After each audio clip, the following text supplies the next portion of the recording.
Assalamualaikum warahmatullahi wabarakatuh. Bertemu lagi dengan Bu Teti dalam mata pelajaran kimia.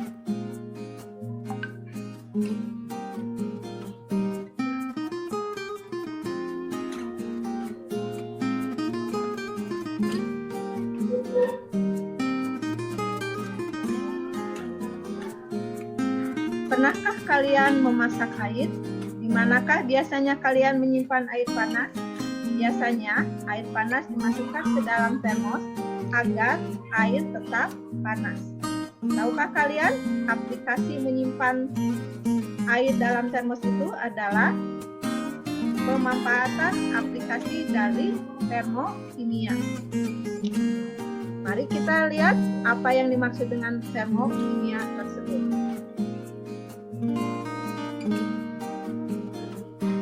Termokimia berhubungan dengan hukum kekekalan energi dalam sistem dan lingkungan. Setiap benda di alam semesta memiliki energi. Energi alam semesta adalah tetap, sehingga energi yang terlibat dalam suatu proses kimia dan fisika hanya merupakan perpindahan atau perubahan bentuk energi. Nah, hukum kekekalan energi menyatakan energi tidak dapat diciptakan atau dimusnahkan, tapi hanya dapat diubah dari bentuk energi yang satu menjadi energi yang lain.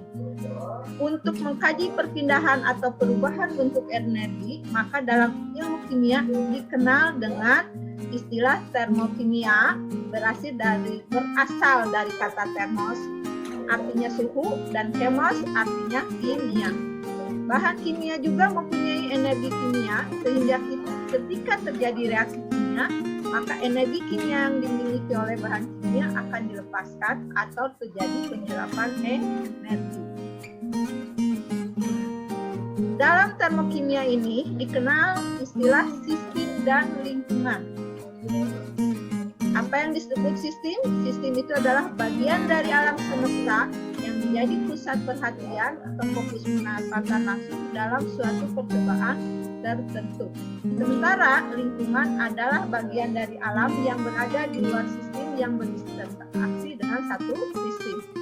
Ibu kasih contoh, misalnya kalian mereaksikan natrium hidroksida dalam tabung reaksi, maka natrium hidroksida itu adalah sistem, sementara tabung reaksi adalah lingkungan.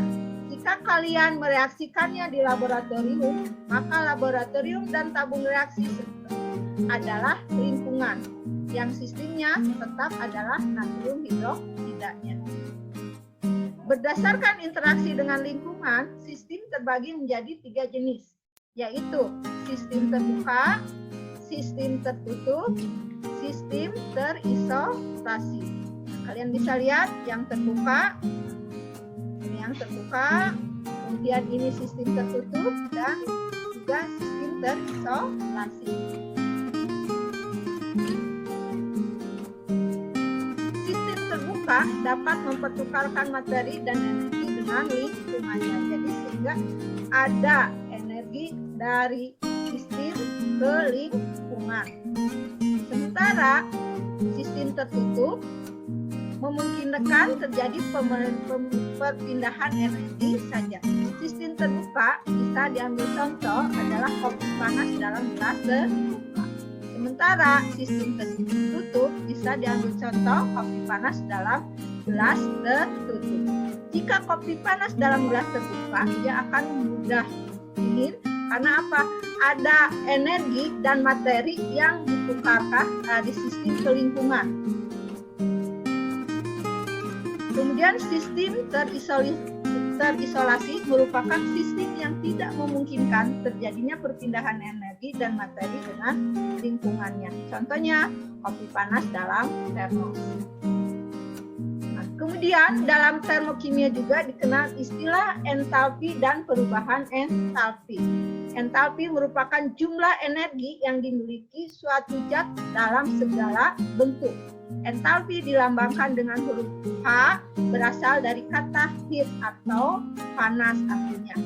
Entalpi suatu zat tidak dapat diukur besarnya, tetapi perubahan entalpinya dapat diukur. Perubahan entalpi itu diperoleh dari selisih entalpi produk atau hasil reaksi dengan entalpi reaktan atau reaksi. Maka perubahan entalpi itu hubungannya dinyatakan delta H sama dengan HP min HR. HP ini entalpi bereaksi, HR itu adalah HP adalah, sekali lagi Ibu ulang bahwa perubahan entalpi delta H itu hubungannya adalah delta H sama dengan HP. HP itu entalpi produk dikurangi entalpi reaktan atau HR.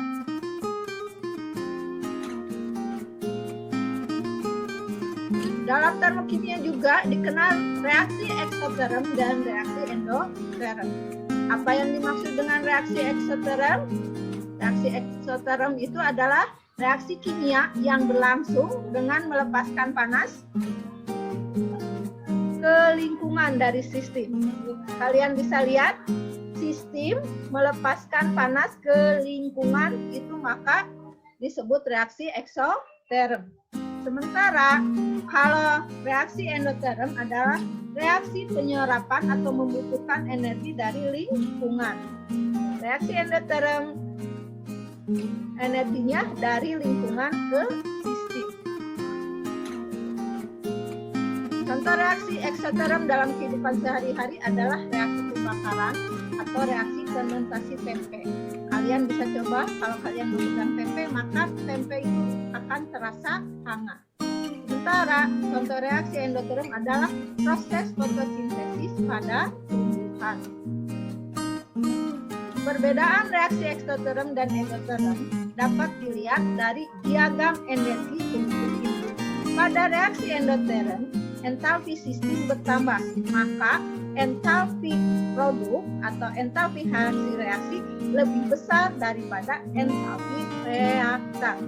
Sekali lagi, pada reaksi endoterm, entalpi produk lebih besar dari entalpi reaktan. Maka perubahan entalpinya bernilai positif. Karena perubahan entalpi sama dengan entalpi produk dikurangi entalpi reaktan lebih besar daripada 0. Pada reaksi eksoterm, entalpi sistem berkurang sehingga entalpi produk lebih kecil dari entalpi reaktan. Maka perubahan entalpinya atau delta H-nya bernilai negatif. Karena delta H sama dengan entalpi produk dikurangi entalpi reaktan lebih kecil dari 0. Kalian bisa lihat di diagram entalpinya. Kalau reaksi eksoterm itu ke bawah,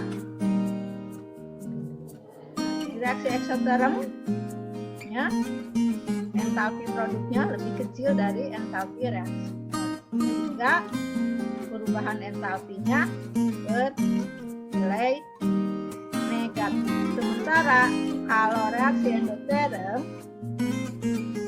entalpi produknya lebih besar dari entalpi reaktan, maka perubahan entalpinya positif nilainya.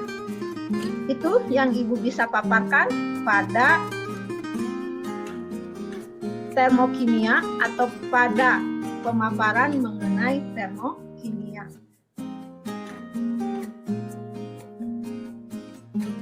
Terima kasih atas perhatian kalian. Mudah-mudahan bermanfaat. Assalamualaikum warahmatullahi wabarakatuh.